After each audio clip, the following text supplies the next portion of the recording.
Since I have some free time, I would like to tell everyone this little story. I did not witness the most important character with my own eyes. Nor did I see it when it happened. But I heard it from the mouths of the people involved, and from reputable people. That year, the second time I returned to Laos, we stayed in Nam Et Hoa Phan. This place is only a few dozen kilometers from the Vietnamese border as the crow flies, all forest with jagged white rocky mountains. We stayed in a saddle. The Lao people call the point of the valley between two mountain peaks. But it is not a valley. This place is not high. Behind is Ban Zay, and in front is Sop Ka. There are two small villages, like Vietnamese villages, with about 3 to 4 dozen houses. One day, at noon, without fog, I used binoculars to observe the mountains and the surrounding area. I discovered that near the valley in front of Sop Ka, there were no people living there, only a few fields of people growing pumpkins, a lonely stilt house. Observing a few more times, I saw that the house was still quite sturdy, but it seemed to be abandoned. There was no sign of people living there. The next day, it was sunny. I invited 2 more guys to go over there to see if there was anything new. The other 2 guys agreed right away.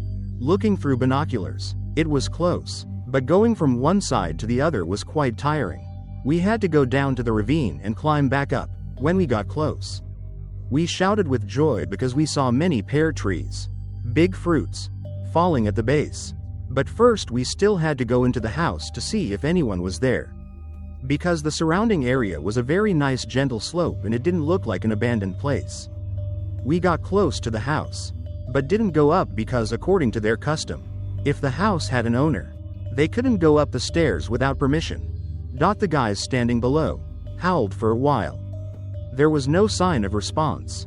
Quickly observing the stairs up, I knew the house had been unoccupied for a long time, and going up the slope next to it to observe, it was indeed abandoned. Usually if you go to Laos, you should stand under the stairs and call, but absolutely do not go up their stairs or go up the higher slope to look into their house. Lao people don't like that. When we were sure that the house was empty, we climbed the stairs. It was a wooden stilt house, old but very sturdy and beautiful. The drying floor was very flat, closed, and there was a wooden fence around it. I was surprised because everything was very beautiful and harmonious. Standing on the floor, I could see the whole pear garden below, and a pond, small plum fruit trees, very beautiful, view, proving that the old owner was not an ordinary person. Entering the house, both large wooden doors, their houses usually have 2 doors, one in the front and one on the side, with 2 windows were open. Only one was closed. The house was spacious and airy. I shivered slightly when I looked down at the wooden floor. The wooden floor was very flat and clean. That was an unusual sign. I signaled to my 2 friends, took off their shoes. Although they were bewildered because the house was abandoned, they still listened to me. We walked in. The house was empty, divided into 2 parts. One partition had a door. Looking inside, there were 2 rooms. One door was half closed, and the other was tightly closed. The other 2 were about to sneak in. I stopped them immediately. In the middle of the house was a rather large altar, on which was red paper and an old incense bowl. I clasped my hands in front of the altar and asked the owner's permission because the house was abandoned, so I was curious to stop by to see. Other than that, I didn't have any intention of breaking anything or taking anything. A feeling of excitement. It was like when you infiltrate the residence of the drug lords and lie in wait for them to come back and then, poof, but I was sweating coldly. And was nervous and inexplicably nervous. A feeling of anxiety and insecurity.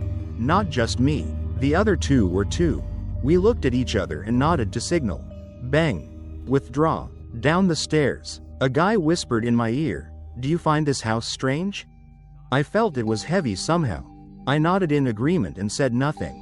Down under the floor, we were suddenly startled when we saw a stranger. A flock of chickens inside flew, ran, jumped around in all directions, squawking loudly. We looked at each other in bewilderment. Why is there so much chicken in this abandoned house? I thought for a moment, maybe the owner still came here to take care of the garden things. Or, a guy crawled into the pile of straw and firewood under the house and shouted happily. Oh my God, I didn't pay much attention, but slowly walked around the house. Looking here and there, the path was still clear. The grass hadn't grown much. The fence around it was the same, proving that the owner had only abandoned this house for at most 10 days. Because in the forest, a house abandoned for a few months would be terrible. During the day, even the faint-hearted wouldn't dare enter. It was so desolate and cold. I went to the pear tree, found a fruit that had fallen on the ground, not rotten yet, wiped it on my pants and sat down to gnaw it, and my eyes were still darting around observing the house and the surroundings. The other two guys happily went down, carrying a hat of chicken eggs. Damn, there are so many eggs. All new eggs, some incubating eggs, some newly hatched chicks. We picked some up last night and asked the unlucky ass, the foster brother, to fry them. Man, one guy bragged. I muttered, damn, you guys are so careless. Maybe someone is still living there. People know that's a bad reputation. And maybe the incubated egg is about to hatch. What good is it to eat? Another guy said, no, I know. This egg is new and the shell hasn't peeled yet, thank you.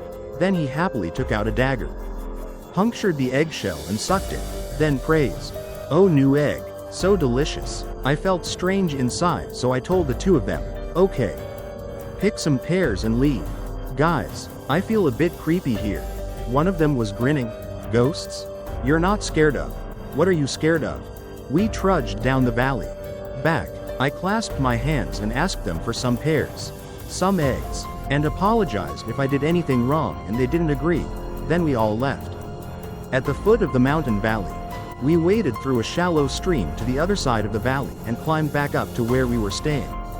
The three of us sat down to rest, gnawed pears and washed our faces. Suddenly a hee sound lingering above. The three of us startled and looked at each other. What's that strange sound? Because it was lower down there, we couldn't observe the house with binoculars.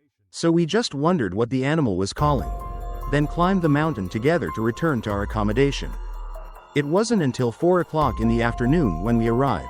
It looked close, but it took a long time to walk and was tiring. The other two brought eggs and pears back for the ones at home. They were arguing and eating with each other. I quietly turned to the tree, climbed up and looked through the binoculars at the house. My hair stood on end and my goosebumps suddenly rose like a forest when what I was wondering about almost made sense. When I passed the house, I discreetly broke a small tree. When I sat down to put on my shoes and went to the door, I stuck that tree under the foot of the door, making the door stuck. The wind couldn't push it, unless the wind was very strong or there was a storm, and pushed the door open, almost touching the wall. But now looking back, the two doors were almost the same as before, half closed. I wonder if someone pushed that door? At night, I went to Bun Nong's room, the political commissar, to tell him the story of how he had gone to the other side. Bun Nong sat and listened, then stuck out his tongue and said to me, I bow to you. You are truly Vietnamese, lighting fires to dry bombs. That side is very evil. Oh my God, don't believe it. Tomorrow go down and ask Siang Nan to see if it's true. We here wouldn't dare go there even if you gave us more money. I was very confused. The next day I went down to Siang Nan. He was a Laotian of Vietnamese origin, Nung ethnic group, Pathet Poon, like the commune militia captain in Vietnam. Siang Nan shrank his neck as I told him the story, poured me wine and grilled corn. Then he slowly told me, Polo. The generals didn't know, so they stroked their tiger whiskers. Who would dare go there? According to what he told, that house had a terrible story. That was the house of a very good hunter, who used to live in Poon. Not there. He got married and had a son. When the son was 3, one day his wife was bitten by a poisonous snake while taking firewood from the pile to cook. She couldn't be saved in time and died soon after. The hunter raised his son for more than a year. Then one day he went to Sopka to attend a wedding and met a girl there. She was Vietnamese, originally from Hoa Binh, and had come here since she was little. Then the hunter brought the girl back, and for some reason, no wedding was held. In this place, such a thing is very difficult to accept. I don't know if that's the reason why he moved to that side and built a beautiful house, but it was isolated from the people of this Poon. After a while, I heard from his hunting partner that his new wife had given birth to twin girls. Nearly a year later, People learned that the workers' 2 daughters were weak and sick, so it was difficult to raise them.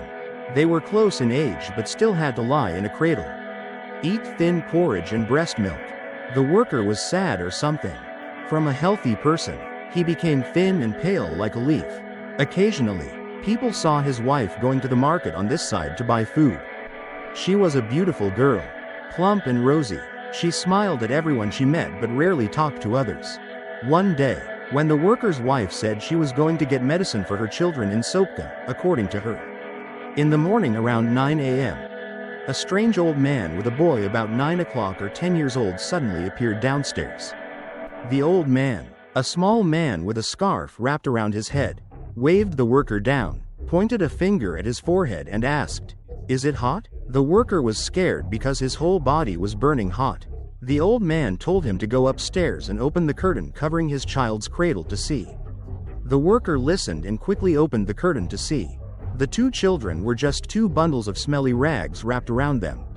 Not people. He was scared and ran down to ask the old man why. The old man said, "The evil spirit was hiding here. It was a ghost. Luckily for him, it had just reached the level of demon. Not yet demon, so we were still able to get there in time." Then the old man told him to gather all their belongings and burn them quickly.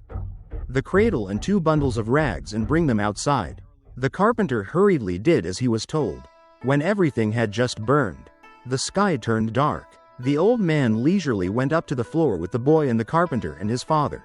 He gave the carpenter 2 talismans to stick on the door. Just after they were done, it started to rain heavily. The wife suddenly appeared. While she said she would be back tomorrow, she was screaming frantically, but could not go into the house, but only stood in the yard with her neck raised and screaming. Her face was pale, but her body and limbs were gray, and it was raining so hard but she did not get wet. Then she jumped under the floor. The old man and the boy followed. Then all 3 of them suddenly disappeared. The carpenter was so scared that he had to fire a gun to call the village, according to the law in the forest. When someone's house fires 3 shots, it means 1 is to report a death, 2 is to need urgent support.